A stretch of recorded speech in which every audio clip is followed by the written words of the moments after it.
Aloha, folks, and welcome to this latest edition of 5 Questions here on News Radio 830 KHVH, and also heard on HawaiiReporter.com, where you should log on every day to get the very latest news and information regarding our community and beyond.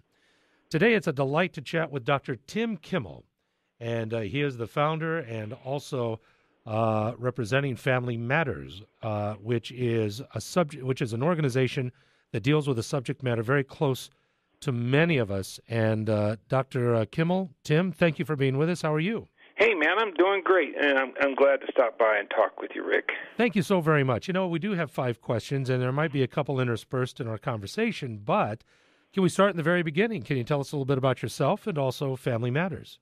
Sure.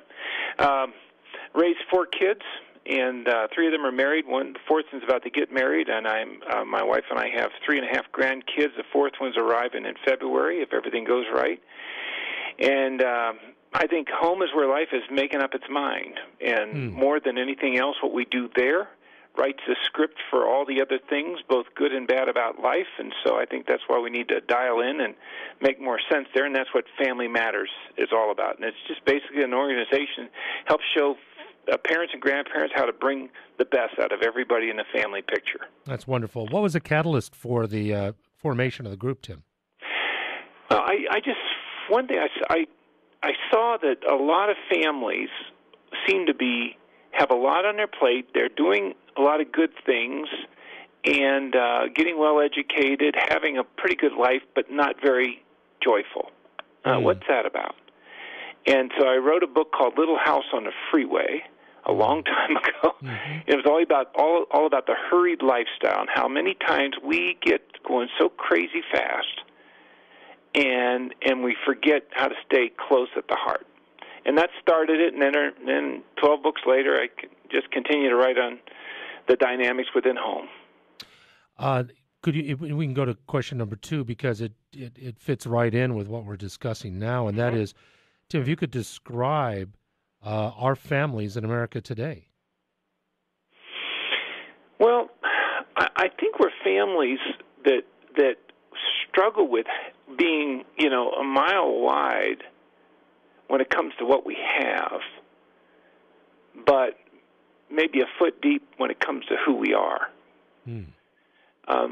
It's real easy to get so wrapped up in our schedules and our accomplishments, and then the kind of life we can create around us, the creature comforts, and many times being beneficiaries of a middle-class life, and not realize that the things that matter most in life aren't things at all. They're relationships that touch other relationships that make a bigger difference. And so, but there's nothing new about this. I just think it's really magnified more. Yeah.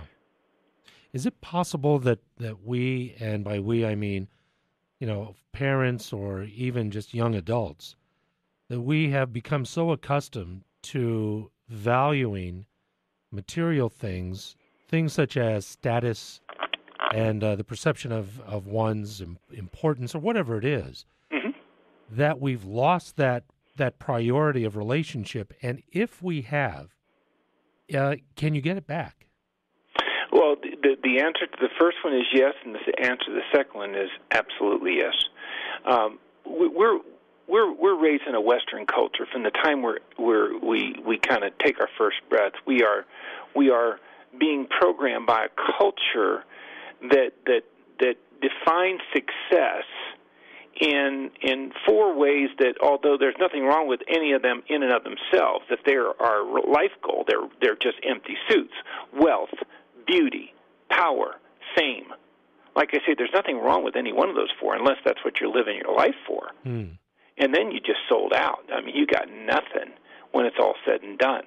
And because of the success illusion that I think just permeates everything we do, that thing about you mentioned about status or our pedigree, our resumes, what our net worth is, our address, all these things that, they mean nothing, Rick, when you get right down to it. If inside your soul you're empty and nobody wants to wake up next to you. Nobody wants to go on vacation with you. No kids want to spend dinner with you. For any of us, that's the dilemma. But the good news is, of course, we can have something better.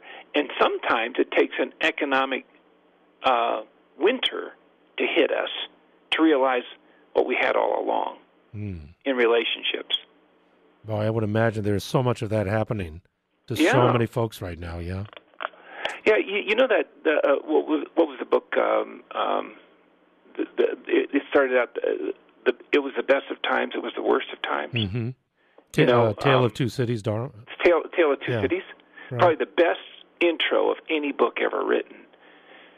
Other than that other one that says "In the beginning, God." I like that one, but yeah.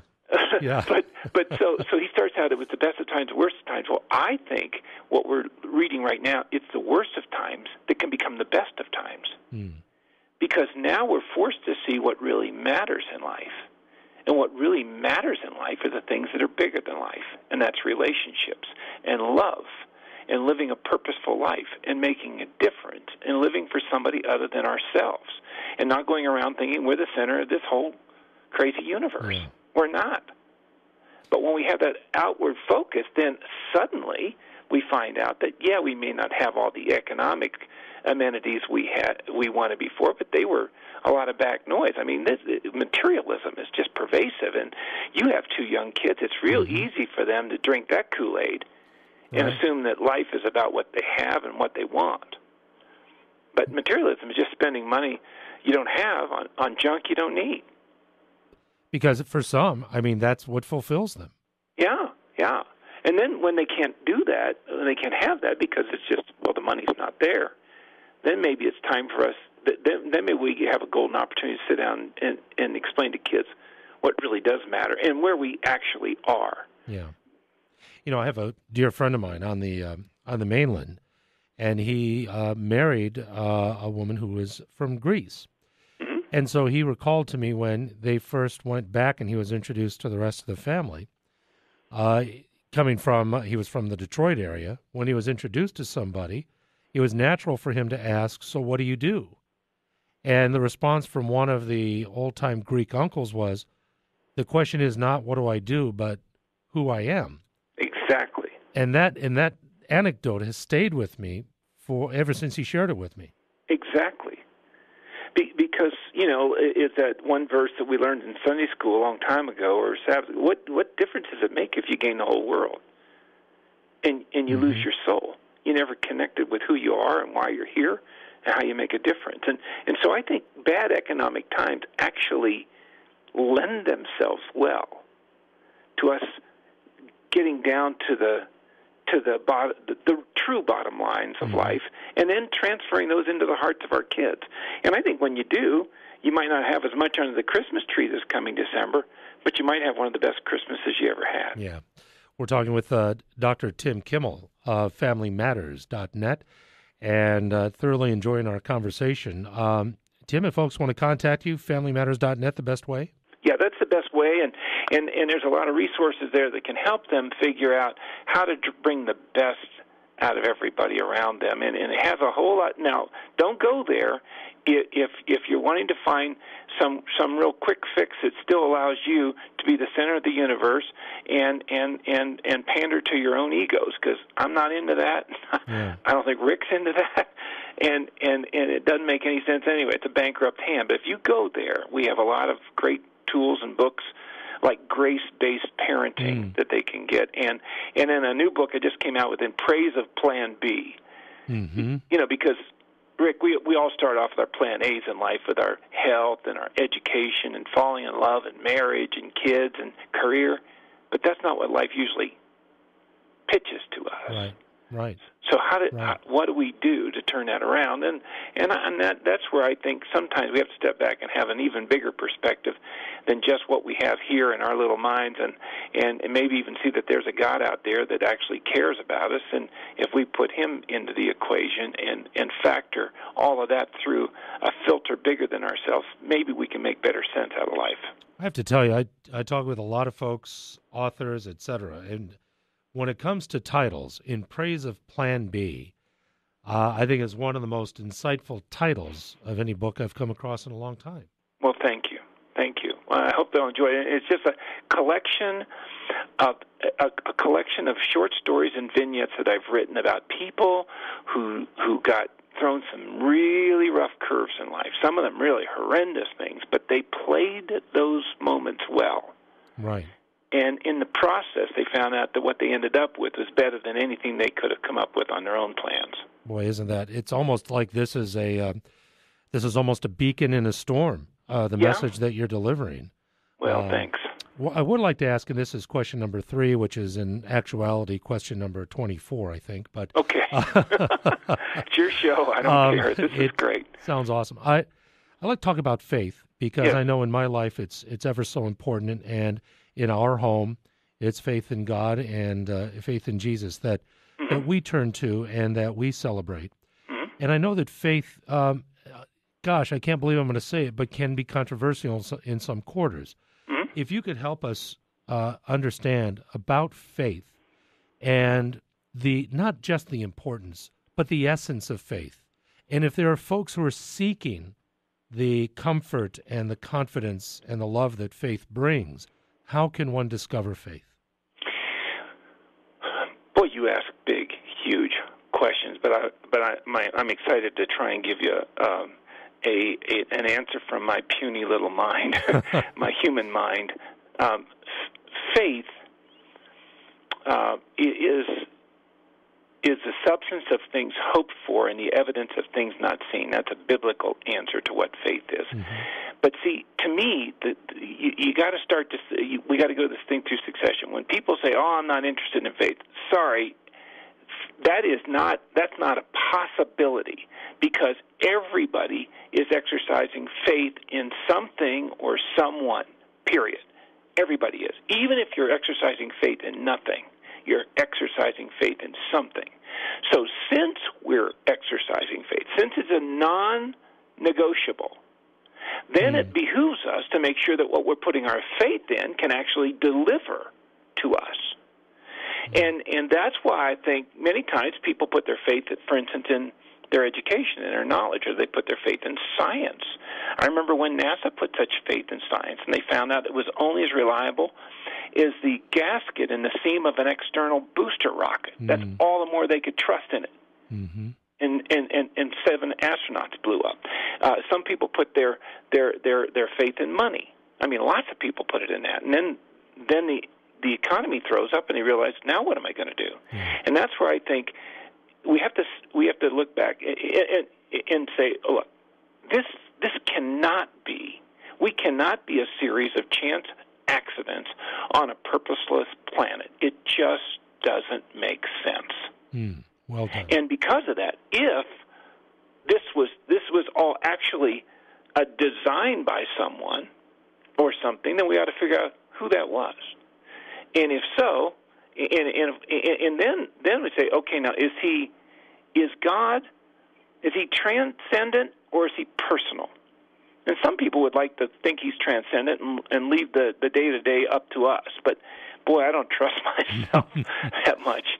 And that's where I think God intervened for us. And that's why you put your faith in Jesus, and I do too, because God saw that none of us were big enough to solve the dilemmas that we created, no matter how much money we have, or no matter how smart we are, no matter how clever we are. Because, see, there's this statistic that rides over all of us, Rick, and everybody listening to me, and that is 1 out of 1 dies.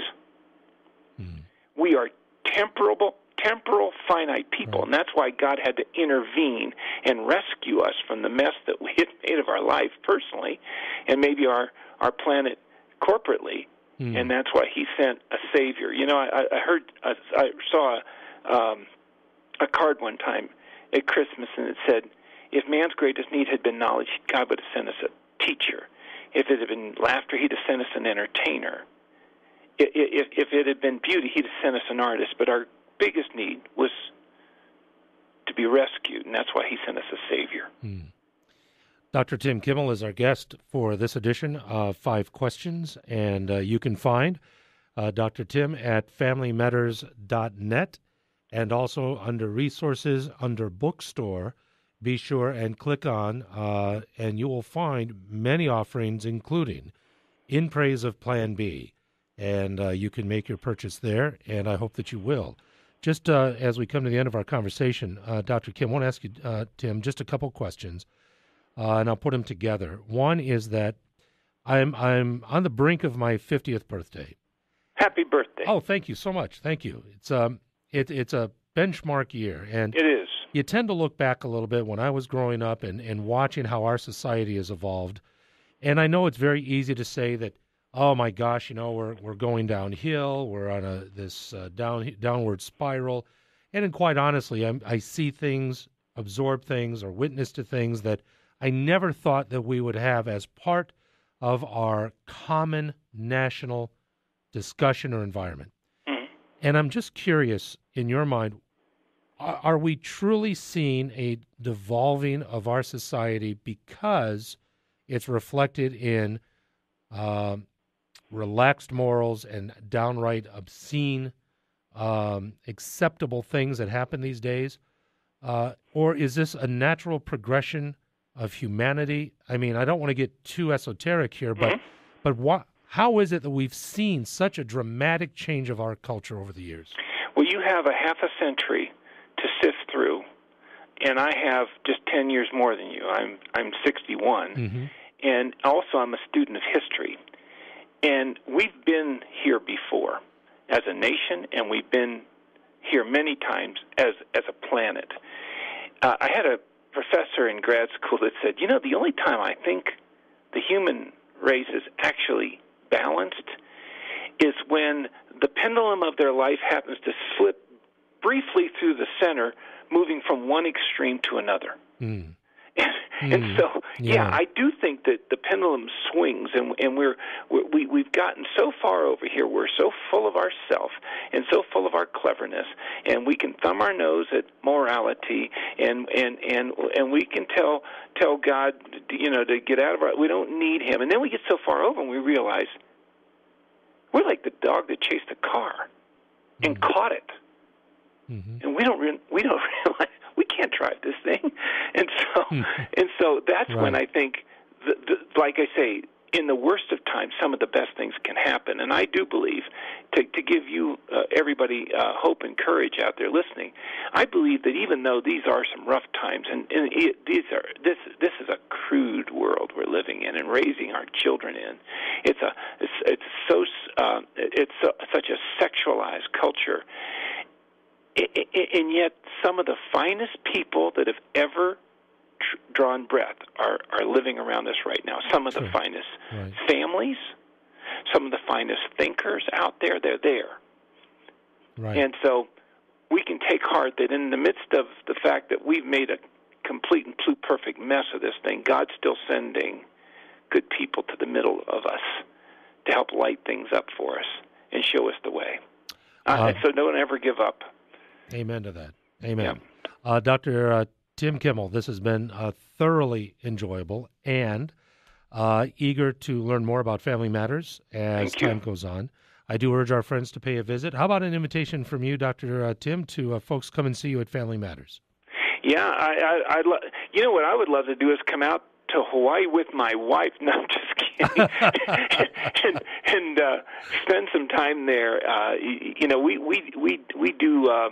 We do conferences mainly through local churches, and one we call Raising Kids for True Greatness. Mm-hmm. And we can put everything into a simple, philosophical, strategic, and tactical plan for everybody to see how they can actually treat the people they love the way God treats the people He loves, with grace. And maybe that'd be fun. That would be something else. No doubt about it. And the message is just so, it's so personal and timely for me. So I really do appreciate the time today. And again, in praise of Plan B, just one of the many offerings, but specifically take a look, take a click, and get your own copy. Dr. Tim Kimmel, thank you, sir, very much. Glad to be on your show. It's a pleasure. Take care, and God bless. God bless you. Bye now.